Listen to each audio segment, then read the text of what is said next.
Hello students, welcome to SN for a Change. I am Kanchi Goyal and today we will be learning class 10th geography. और आज का topic है introduction of the chapter resources and development. What are we going to learn in this lecture? तो इस lecture में हम जो topics cover करेंगे वो है What are resources and the types of resources. So let's begin with What are resources? Everything present in the environment which can be used to satisfy human need is known as a resource. हमारे आसपास हर वो चीज जो हमारी needs को satisfy कर सके उसे हम रिसोर्स कहते हैं. Can we treat anything present on this earth as a resource? लेकिन क्या इसका मतलब ये है कि अर्थ पे प्रेजेंट हर चीज रिसोर्स है? तो इसका आंसर है no. For something to be called as a resource, following characteristics should be undertaken. यानी कि किसी भी चीज को रिसोर्स कहलाने के लिए ये कैरेक्टरिस्टिक्स उसमें होना बहुत जरूरी है, जो कि है technologically accessible, economically feasible and culturally acceptable. कोई भी चीज जो कि ह्यूमन नीड्स को सेटिस्फाई करती हो और साथ ही उसे टेक्नोलॉजी के थ्रू एक्सेस किया जा सकता हो, इकोनॉमिकली उसे अफोर्ड किया जा सकता हो और साथ ही वो कल्चरली एक्सेप्टेबल हो, तभी हम उसे रिसोर्स कहते हैं. Types of resources. तो अब हम देखते हैं कि रिसोर्सेज को किन बेसिस पर और किन किन कैटेगरीज में क्लासिफाई किया गया है. सबसे पहले on the basis of origin. वो रिसोर्सेज का ओरिजिन क्या है, इस बेसिस पर उन्हें बायोटिक या फिर एबायोटिक की कैटेगरी में डाला जाता है. On the basis of exhaustibility उन्हें रिन्यूएबल या नॉन रिन्यूएबल कहा जाता है. एग्जॉस्टिबिलिटी यानी वो खत्म हो सकते हैं या नहीं.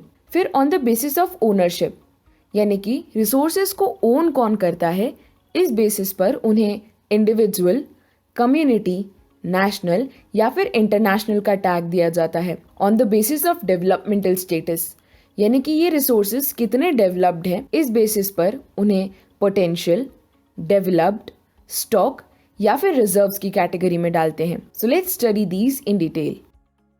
On the basis of origin, resources का ओरिजिन क्या है, इस बेसिस पर उन्हें बायोटिक कहा जाता है. Resources obtained from biosphere, part of the earth atmosphere where living beings survive. Example flora, fauna, fisheries, livestock, etc. यानी कि वो resources जो कि अर्थ के ही बायोस्फीयर से ऑब्टेन किए गए हैं, जैसे कि plants, animals, etc. Abiotic, all those things which are non-living. Example rocks, metal, etc. यानी इनमें लाइफ नहीं होती है. On the basis of exhaustibility, renewable resources which can be renewed or reproduced by physical, chemical or mechanical processes are known as renewable resources. यानी कि ऐसे resource जिन्हें physical, chemical या फिर मैकेनिकल प्रोसेसेस के थ्रू रिन्यू किया जा सके, उन्हें रिन्यूएबल रिसोर्स कहा जाता है. For example solar and wind energy.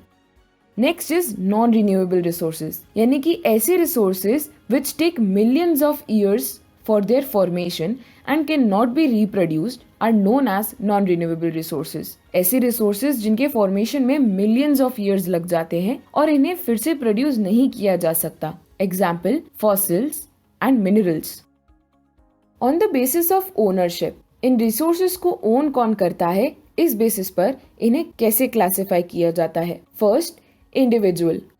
Owned by private individual, example a piece of land owned by a farmer. तो हर वो रिसोर्स जो कि कोई भी एक प्राइवेट इंडिविजुअल ओन करता है उसे इंडिविजुअल रिसोर्स कहा जाता है, जैसे कि किसी फार्मर द्वारा ओन किया हुआ कोई piece of land. Second, community owned. Resources owned by all the member of a community, example picnic spot, parks etcetera. यानी कि वो रिसोर्सेज जिन्हें कोई भी एक कम्युनिटी मिलकर ओन करती है. Third, national.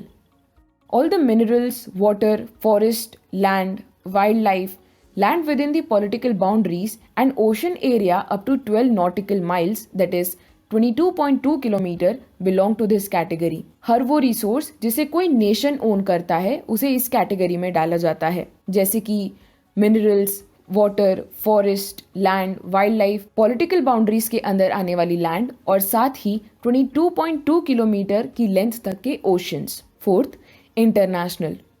Resources owned bye international institutions.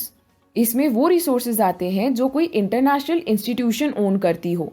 इसका एक एग्जाम्पल है oceanic resources beyond 200 nautical miles of exclusive economic zone. 200 nautical miles के आगे वाला पूरा ओशनिक एरिया इंटरनेशनल रिसोर्स की कैटेगरी में आता है।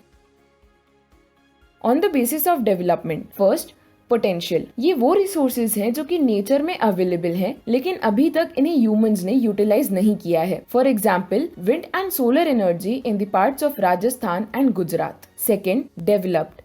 ये वो रिसोर्सेज हैं जो कि नेचर में अवेलेबल हैं, टेक्निकली टेस्टेड हैं, प्रूवन हैं और साथ ही हम उनकी फुल पोटेंशियल पे उनका यूज कर रहे हैं। Third stock. These are the resources जो कि नेचर में प्रेजेंट हैं, लेकिन हमारे पास इन्हें यूज करने के लिए अप्रोप्रिएट टेक्नोलॉजी नहीं है। For example sea water. Now fourth is reserves.